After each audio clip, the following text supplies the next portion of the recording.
Hello बच्चों, स्वागत है आप सभी का स्मार्ट स्कूल हब में। जैसा कि आपको पता है कि हम साइंस का आज हमारा पार्ट 2 है। कल हमने पार्ट 1 पढ़ा था और इसमें हम पढ़ रहे हैं रासायनिक अभिक्रियाएं एवं समीकरण, जिसमें हम आज पढ़ेंगे संयोजन अभिक्रिया और वियोजन अभिक्रिया के बारे में। जैसा कि आपको पता है कि आपका एग्ज़ाम 18 फरवरी को होने वाला है, इसलिए इसी के अनुसार हम आपके लिए रिवीजन क्लास चालू कर दिए हैं और साथ में हम आपको प्रीवियस ईयर क्वेश्चन का प्रैक्टिस क्वेश्चन भी कराएंगे ताकि आप एग्ज़ाम में अच्छा से अच्छा स्कोर कर पाएँ। ठीक है। इससे पहले यदि आप हमारे चैनल पर नए हैं तो प्लीज़ चैनल को सब्सक्राइब कर लें ताकि हमारे द्वारा डाले गए वीडियो का अपडेट आपको मिलते रहें। और इसी प्रकार से यदि आपके भाई दोस्त कोई भी हो तो उनको भी शेयर कर लें ताकि उनको भी इसका लाभ मिले। तो चलिए सबसे पहले हम संयोजन अभिक्रिया के बारे में समझते हैं कि संयोजन अभिक्रिया होती क्या है, यह कैसे कार्य करता है, इसको समझ लेते हैं। संयोजन अभिक्रिया, जिसे हम संकलन अभिक्रिया भी कहते हैं, ठीक है, याद रखिएगा। ऐसी अभिक्रिया जिसमें दो या दो से अधिक प्रकार के पदार्थ, जिसे हम अभिकारक कहते हैं, मिलकर एकल उत्पाद का निर्माण करते हैं, उसे संयोजन अभिक्रिया कहते हैं। ठीक है, कितना सिंपल परिभाषा है। ठीक है, आपको कुछ नहीं, बहुत ज़्यादा याद नहीं करना है, बस खाली क्या याद करना है, ऐसी अभिक्रिया जिसमें दो या दो से अधिक प्रकार के पदार्थ, जिसे हम अभिकारक कहते हैं, मिलकर एकल उत्पाद का निर्माण करते हैं, उसे संयोजन अभिक्रिया कहते हैं। ठीक है, इसमें मिनिमम दो पदार्थ होने चाहिए, दो से अधिक हो सकते हैं लेकिन दो से कम नहीं हो पाएंगे। ठीक है, जैसे कि उदाहरण से हम समझते हैं, जैसे हमारे पास कोई पदार्थ ए है और एक पदार्थ बी है। ठीक है, ये दोनों मिलकर क्या बनाएं, ए बी एक पदार्थ बनाएं, तो इसे हम क्या कहेंगे, संयोजन अभिक्रिया। ठीक है, इसी प्रकार से यहाँ पे आपका ए, कोई पदार्थ ए हो गया और एक दूसरा पदार्थ बी है और साथ में तीसरा भी पदार्थ है, तो ये तीनों मिलकर क्या बनाएंगे, एक ए बी सी पदार्थ बनाएंगे। ठीक है, यहाँ पे आपका कम से कम दो होगा, अधिक से अधिक दो भी हो सकते हैं, तीन भी हो सकते हैं, चार भी हो सकते हैं, लेकिन उसका उत्पाद क्या होना चाहिए, एक होना चाहिए, तभी हम उसे कहेंगे संयोजन अभिक्रिया। ठीक है, जैसे आपके पास उदाहरण के रूप में हम देखते हैं सोडियम धातु, सोडियम का प्रतीक है Na, क्लोरीन के साथ, ठीक है, इसका प्रतीक है Cl, क्लोरीन के साथ जलकर सोडियम क्लोराइड, जिसे हम NaCl भी कहते हैं, बनाती है, उसे हम क्या कहते हैं, संयोजन अभिक्रिया कहते हैं। देखिए यहाँ पे आपका क्या है, सोडियम, और यहाँ पे क्या है, क्लोरीन। ये दोनों जब अभिक्रिया किया तो क्या बना, आपका बना सोडियम क्लोराइड। ये क्या है, आपका एक उत्पाद है, इसलिए हम इसे क्या कहेंगे, संयोजन अभिक्रिया कहेंगे। ठीक है, आपको पता है कि जिस रासायनिक अभिक्रिया में जो पदार्थ भाग लेते हैं उसे हम क्या कहते हैं, अभिकारक कहते हैं। तो आपका सोडियम क्लोरीन क्या हो गए, अभिकारक हो गए, और एक क्या हो गया, उत्पाद हो गया। ठीक है, अब देखिए सोडियम कैसा होता है, तो ठोस होता है, इसे हम यस बना लेंगे। क्लोरीन आपका गैस होता है तो इसे हम जी बना लेंगे, और यह भी आपका ठोस ही है। ठीक है, इसे यस बना लेंगे। अब देखेंगे कि हमारा समीकरण संतुलित है कि नहीं। द्रव्यमान संरक्षण के नियम के अनुसार अभिक्रिया से पहले जितने भी परमाणु हैं तो उतने ही परमाणु अभिक्रिया के बाद भी होने चाहिए। ठीक है, देखिए यहाँ पे सोडियम आपका एक है, क्लोरीन भी आपका एक है, लेकिन यहाँ पे क्लोरीन क्या है, दो हैं, तो इसको हम क्लोरीन को दो बनाने के लिए हम क्या करेंगे, आगे हम दो का मल्टीप्लाई करेंगे। जब यहाँ पे हम दो का मल्टीप्लाई करते हैं तो आप देखेंगे कि यहाँ पे सोडियम भी दो हो गया, क्लोरीन भी आपका दो हो गया। ठीक है, तो यहाँ पे आपका क्या हो गया, क्लोरीन दो हो गया, तो सोडियम यहाँ पे क्या है, एक है, तो इसको भी हम दो बनाएंगे तो यहाँ पे हो जाएगा दो।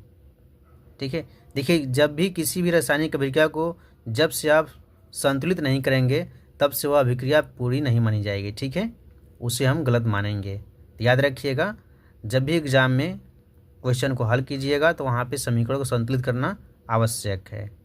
ठीक है, उसी प्रकार से हम देख लेते हैं, जैसे हमारे पास क्या है, कार्बन डाइऑक्साइड का निर्माण होता है। कैसे, जब कार्बन ऑक्सीजन के साथ अभिक्रिया करता है तो क्या बनता है, कार्बन डाइऑक्साइड बनता है। ठीक है, यह क्या है, कार्बन डाइऑक्साइड आपका गैस है। ठीक है,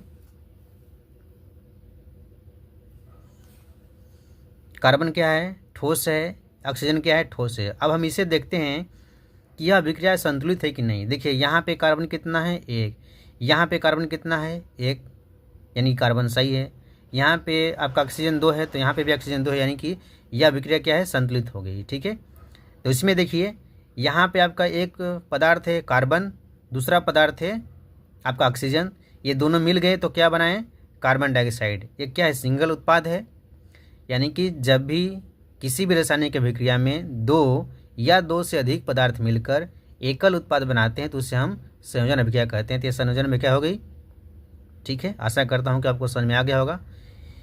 एक उदाहरण और भी देख लेते हैं जिसमें है जल का निर्माण। ठीक है, इसमें देखिए क्या होता है, यहाँ पे हाइड्रोजन गैस है, यहाँ पे आपका ऑक्सीजन गैस है, ये दोनों मिलकर क्या बनाया, जल बनाया। ठीक है, यहाँ पे एल का मतलब होता है लिक्विड, यहाँ पे जी का मतलब होता है गैस। ठीक है, तो ऑक्सीजन आपकी गैस है, हाइड्रोजन भी गैस है।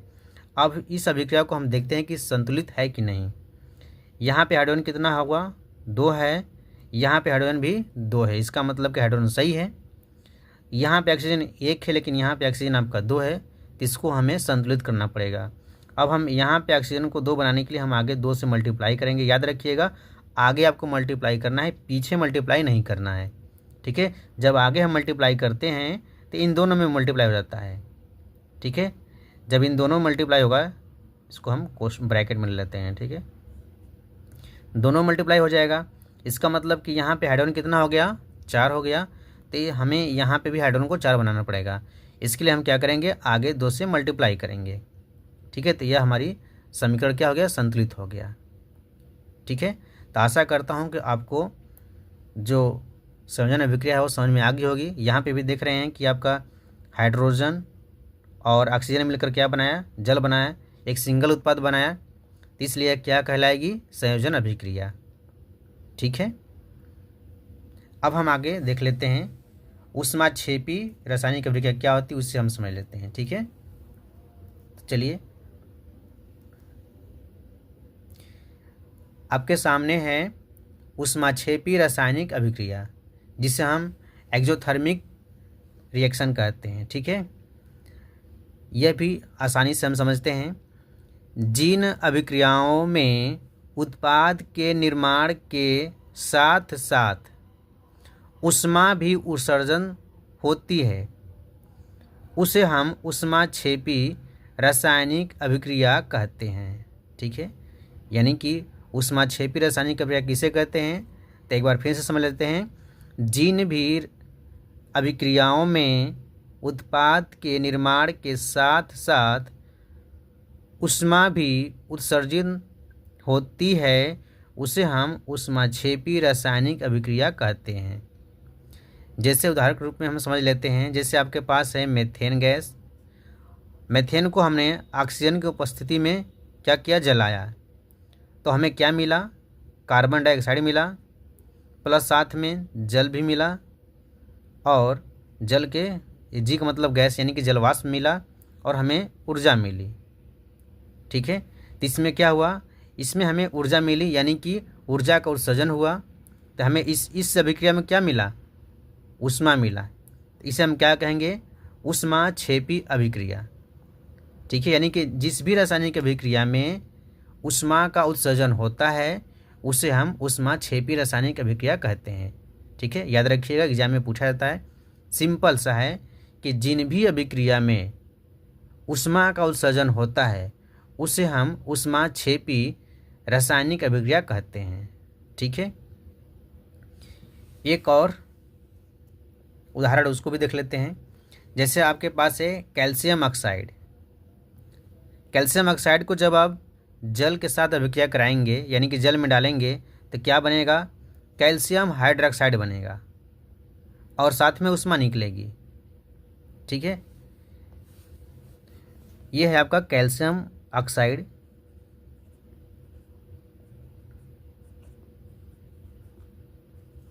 कैल्शियम ऑक्साइड है, यह क्या है आपका, कैल्शियम हाइड्रोक्साइड।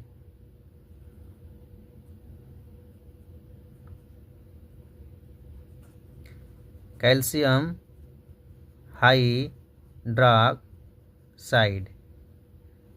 ठीक, इसे हम बुझा हुआ चूना भी कहते हैं, याद रखिएगा। इसे हम कहते हैं बिना बुझा चूना, इसे कहते हैं बुझा हुआ चूना। ठीक है, आपको पता होगा कि जब दीपावली का समय आता है तो उस समय जब आपके घर में दीवारों पर जब पोताई होती है तो चूना को हम क्या करते हैं, जल में डालते हैं। तो उसमें आप देखे होंगे कि पानी कैसा होता है, गर्म हो जाता है। क्यों, पता है कि क्यों गर्म हुआ, कहाँ से उष्मा आई? तो उसमें उष्मा निकलती है, इसी वजह से वह क्या हुआ, पानी गर्म हो जाता है, आपका बर्तन भी गर्म हो जाता है। ठीक है, इसलिए इसे हम कहते हैं उष्मा क्षेपी अभिक्रिया। ठीक है, याद रखिएगा। अब आगे हम देख लेते हैं, अगला है आपका श्वसन एक उष्माक्षेपी अभिक्रिया है। इसे याद रखिएगा, आपका एग्जाम में प्रश्न बनता है। ठीक है, 1 नंबर में पूछा जाता है कि श्वसन कैसी अभिक्रिया है, उष्माक्षेपी है कि उष्माशोषी है। तो कैसी अभिक्रिया है, उष्माक्षेपी अभिक्रिया है। इसके बारे में हम अध्ययन आगे के अध्याय में करेंगे, जब हम बायोलॉजी पढ़ेंगे तो उसमें आपको अच्छे से बताएंगे। यहाँ पे क्या होता है, श्वसन में होता है कि जब ग्लूकोज ऑक्सीजन की उपस्थिति में उसका क्या होता है, दहन होता है, तो उसमें आपका कार्बन डाइऑक्साइड साथ में जल प्लस उष्मा मिलता है। ठीक है, तो इसलिए यह कैसे अभिक्रिया है, उष्माक्षेपी अभिक्रिया है। बस आपको इतना यहाँ पे जानना है, बाकी हम अगले अध्याय में बताएंगे। ठीक है, अब इसके बाद हम देखेंगे, अब समीकरण देख लेते संतुलित है कि नहीं, इसको भी देख लेते हैं। जैसे यहाँ पे आपका ऑक्सीजन कितना हुआ, 6 दूना के 12 और 12, यहाँ पे 6 18 हो गया। तो इधर देख लेते हैं, 6 दूना के 12, 12 6 18, ऑक्सीजन सही है। यहाँ पे हाइड्रोजन कितना है, 12, और यहाँ पे हाइड्रोजन देख लेते हैं 6 दूना के 12। यहाँ पे कार्बन आपका 6 है, और यहाँ पे आपका कार्बन कितना हो गया, 6 दूना के यहाँ पे भी 6 है। ठीक है, यानी कि यहाँ पे आपका समीकरण कैसा है, संतुलित है। अब हम आगे देख लेते हैं वियोजन अभिक्रिया, जिसे हम अपघटन अभिक्रिया भी कहते हैं। ठीक है, यह भी आपका बहुत सिंपल है। जैसे सिंपल आपका संयोजन अभिक्रिया था, उसी प्रकार से यह भी सिंपल है। इसमें बहुत ज़्यादा आपको परिभाषा याद नहीं करना है, सिंपल सा आपको क्या करना है, वह रासायनिक अभिक्रिया जिसमें एकल अभिकारक टूटकर दो या दो से अधिक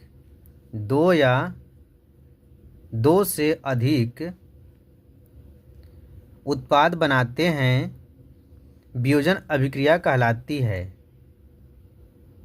ठीक है, क्या है, वह रासायनिक अभिक्रिया जिसमें एकल अभिकारक टूटकर दो से अधिक उत्पाद बनाते हैं, वियोजन अभिक्रिया कहलाती है। अब आगे हम देख लेते हैं, वियोजन अभिक्रिया आपका 3 प्रकार से होता है। कौन कौन से होता है उसे भी देख लेते हैं। इसमें आपका ऊष्मीय वियोजन होता है, दूसरा क्या है, विद्युत वियोजन होता है। ठीक है, और तीसरा आपका होता है प्रकाशीय अपघटन होता है। देख लीजिए, पहला है आपका ऊष्मीय वियोजन, यानी कि वह अभिक्रिया जो ऊष्मा से होती है उसे हम ऊष्मीय वियोजन कहते हैं। यानी कि वह अभिक्रिया जो कि ऊष्मा से टूटता है उसे हम क्या कहते हैं, ऊष्मीय वियोजन कहते हैं। दूसरा है विद्युत वियोजन, यानी कि जिस अभिक्रिया में विद्युत की आवश्यकता होती है उसे हम विद्युत वियोजन कहते हैं। उसके बाद है प्रकाशीय वियोजन, यानी कि जिस अभिक्रिया के लिए प्रकाश की आवश्यकता होती है उसे हम प्रकाशीय वियोजन कहते हैं। तो सबसे पहले हम देखते हैं ऊष्मीय वियोजन अभिक्रिया। ठीक है, जब किसी पदार्थ की वियोजन की अभिक्रिया ऊष्मा देने से होती है उसे ऊष्मीय वियोजन कहते हैं। ठीक है, कितना सिंपल सा है, जब किसी पदार्थ की वियोजन की अभिक्रिया ऊष्मा देने से होती है उसे ऊष्मीय वियोजन कहते हैं। इसका उदाहरण है आपका कैल्शियम कार्बोनेट, जिसे हम चूना पत्थर भी कहते हैं। जब कैल्शियम कार्बोनेट को ऊष्मा देते हैं तो यह आपका कैल्शियम ऑक्साइड और साथ में कार्बन डाइऑक्साइड में टूट जाता है। ठीक है, तो यहाँ पे अभिकारक कितना है, 1 है, और यहाँ पे उत्पाद कितना हो गया, 2 हो गया। यह आपका 2 से अधिक भी हो सकता है, 3 हो सकता है, 4 हो सकता है, लेकिन आपका अभिकारक सिंगल होना चाहिए।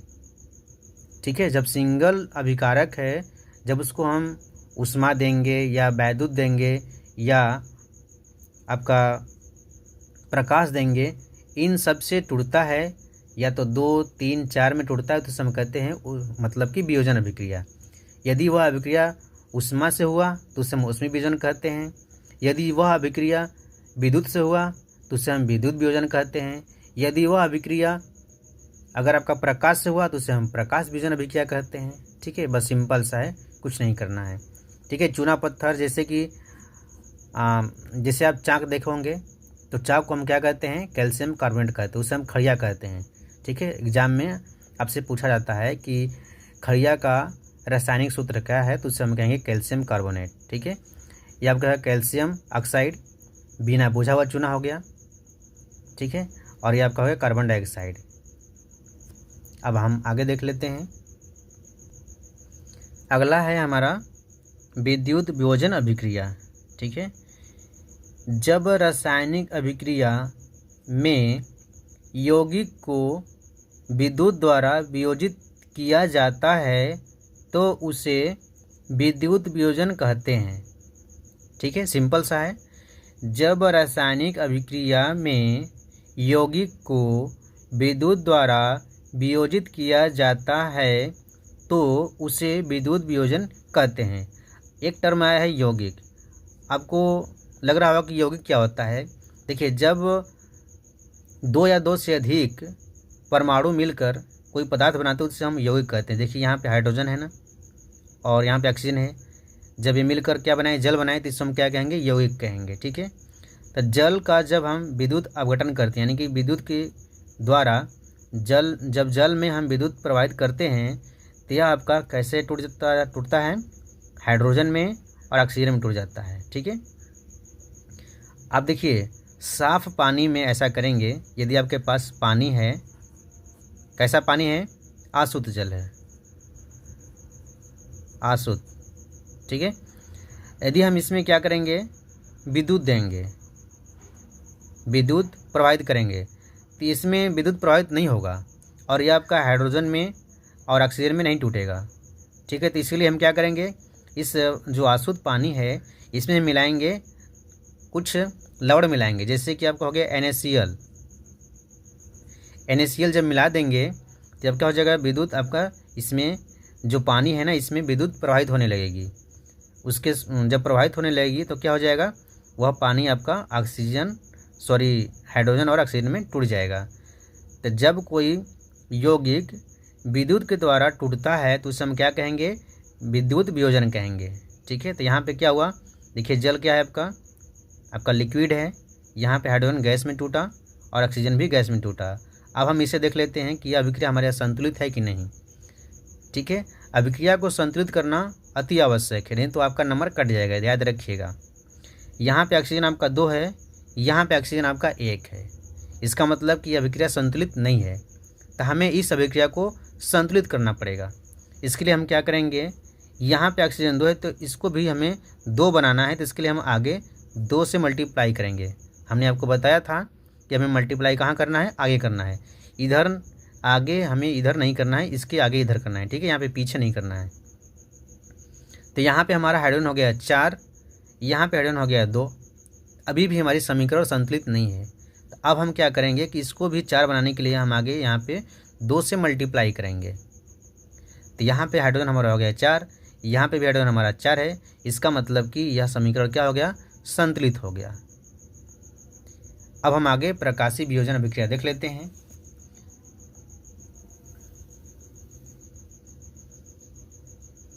चलिए इसे भी देख लेते हैं। प्रकाशीय वियोजन अभिक्रिया, जब वियोजन अभिक्रिया सूर्य के प्रकाश की उपस्थिति में होती है तो उसे हम प्रकाशीय वियोजन अभिक्रिया कहते हैं। ठीक है, जब वियोजन अभिक्रिया सूर्य के प्रकाश की उपस्थिति में होती है तो उसे हम वियोजन अभिक्रिया कहते हैं।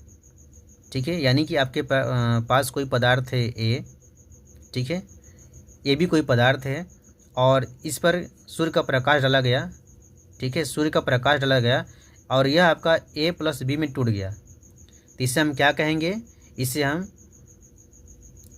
आपका प्रकाशीय वियोजन अभिक्रिया कहेंगे। ठीक है, तो आपके पास क्या है, आपका सिल्वर क्लोराइड है। सिल्वर क्लोराइड का सिल्वर तथा क्लोरीन में टूटना यह सूर्य के प्रकाश की उपस्थिति में होता है। ठीक है, सिल्वर क्लोराइड का, इसे हम सिल्वर क्लोराइड कहते हैं।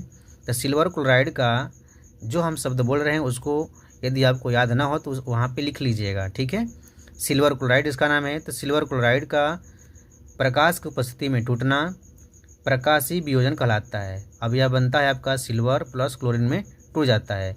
क्लोरीन आपका गैस हो गया, यहाँ पे सिल्वर सॉलिड है और सिल्वर क्लोराइड भी आपका सॉलिड है। ठीक है, याद रखिएगा, सिल्वर क्लोराइड जब सूर्य के प्रकाश की उपस्थिति में रखते हैं तो धीरे धीरे इसका कलर कैसा हो जाता है, आपका भूरे रंग का हो जाता है। कैसा हो जाता है, भूरे रंग का, याद रखिएगा। या तो मेटमाइल भी याद रखिएगा। उसी प्रकार से आपके पास दूसरा उदाहरण है सिल्वर ब्रोमाइड। सिल्वर ब्रोमाइड का प्रकाश की उपस्थिति में टूटना प्रकाशीय वियोजन अभिक्रिया कहलाती है। ठीक है, यह भी सिल्वर तथा ब्रोमीन में टूट जाता है। अब हम इन दोनों समीकरण को देख लेते हैं संतुलित है कि नहीं। यहाँ पे ब्रोमीन 1 है, यहाँ पे भी ब्रोमीन आपका 2 है। इसका मतलब कि यह समीकरण संतुलित नहीं है। तो इसको हमें संतुलित करने के लिए क्या करेंगे, इसको हम 2 से यहाँ पे मल्टीप्लाई करेंगे। तो यहाँ पे आपका सिल्वर 2 हो गया और ब्रोमीन भी 2 हो गया। ठीक है, और यहाँ पे भी आपका ब्रोमीन 2 हो गया। सिल्वर यहाँ पे 2 है तो यहाँ पे सिल्वर भी 2 है। यहाँ पे देख लेते हैं क्लोरीन आपका 2 है क्योंकि आगे 2 से मल्टीप्लाई है। ये जो 2 का मल्टीप्लाई है आपका Ag में है और क्लोरीन में भी है। तो क्लोरीन आपका 2 हो गया, तो यहाँ पे क्लोरीन भी 2 है। इसका मतलब कि क्लोरीन यहाँ पे सही है। उसके बाद यहाँ पे Ag 2 है और यहाँ पे भी Ag 2 है। इसका मतलब कि यह भी समीकरण क्या है, संतुलित है। तो आशा करता हूँ कि आपको तीनों अभिक्रियाएं समझ में आ गया। जैसे कि ऊष्मा वियोजन यानी कि वह अभिक्रिया जिसके वजह से वह अभिक्रिया जो ऊष्मा के द्वारा टूटता है उसे हम ऊष्मीय वियोजन कहते हैं। उसके बाद विद्युत वियोजन यानी कि वह अभिक्रिया जिसको तोड़ने के लिए हम विद्युत का उपयोग करते हैं उसे हम विद्युत वियोजन कहते हैं। उसके बाद है आपका प्रकाशीय वियोजन। जब वियोजन अभिक्रिया सूर्य के प्रकाश की उपस्थिति में होती है तो उसे हम प्रकाशीय वियोजन अभिक्रिया कहते हैं। जैसे आपका सिल्वर क्लोराइड का हो गया, सिल्वर क्लोराइड का टूटना यह प्रकाश की उपस्थिति में होता है। और इन दोनों को याद रखिएगा, इन दोनों का उपयोग हम फोटोग्राफी में करते हैं। ठीक है, एग्जाम में पूछा जाता है। सिल्वर क्लोराइड और सिल्वर ब्रोमाइड का उपयोग हम फोटोग्राफी में करते हैं। ठीक है, लास्ट है हमारा ऊष्मा शोषी अभिक्रिया। ठीक है, जितने भी आपका वियोजन अभिक्रिया है वह ऊष्मा शोषी अभिक्रिया होती है, इसे याद रखिएगा। तो यह भी आपका छोटा सा, इसे भी देख लेते हैं। ऊष्मा शोषी अभिक्रिया वे अभिक्रिया जिसमें प्रकाश का शोषण होता है यानी प्रकाश की आवश्यकता होती है उसे हम ऊष्मा शोषी अभिक्रिया कहते हैं। इन अभिक्रियाओं में वातावरण का ताप कम हो जाता है। ठीक है, सिंपल सा है कि वे अभिक्रिया जिसमें ऊष्मा का शोषण होता है उसे हम ऊष्मा शोषी अभिक्रिया कहते हैं। ऊष्माक्षेपी में क्या होता था, वह अभिक्रिया, ऊष्माक्षेपी अभिक्रिया क्या था कि वह अभिक्रिया जिसमें ऊष्मा उत्पन्न होती है उसे हम ऊष्माक्षेपी अभिक्रिया कहते थे। लेकिन यहाँ पे क्या है कि वह अभिक्रिया जिसमें ऊष्मा का शोषण होता है यानी कि वो उस अभिक्रिया के लिए ऊष्मा की आवश्यकता होती है उससे हम ऊष्मा शोषी अभिक्रिया कहते हैं। जैसे कि आपके पास है कैल्शियम कार्बोनेट। कैल्शियम कार्बोनेट को जब हम ऊष्मा देंगे तो यह calcium oxide plus carbon dioxide में टूट जाएगा। ठीक है, तो इसे हम क्या कहेंगे, ऊष्मा शोषी अभिक्रिया। ठीक है, इसका नाम है कैल्शियम कार्बोनेट, याद रखिएगा। कैल्शियम कार्बोनेट और इसका नाम है कैल्शियम ऑक्साइड। कैल्शियम ऑक्साइड याद रखिएगा। तो आशा करता हूँ कि आपको ऊष्माक्षेपी अभिक्रिया समझ में आ गया होगा। तो दोस्तों आज के लिए इतना ही। यदि आपको वीडियो पसंद आया तो प्लीज़ चैनल को सब्सक्राइब कर लें, बेल आइकन प्रेस कर लें ताकि हमारे द्वारा डाले गए वीडियो के अपडेट आपको मिलते रहें। अब मिलते हैं नेक्स्ट वीडियो में। तो आज के लिए धन्यवाद।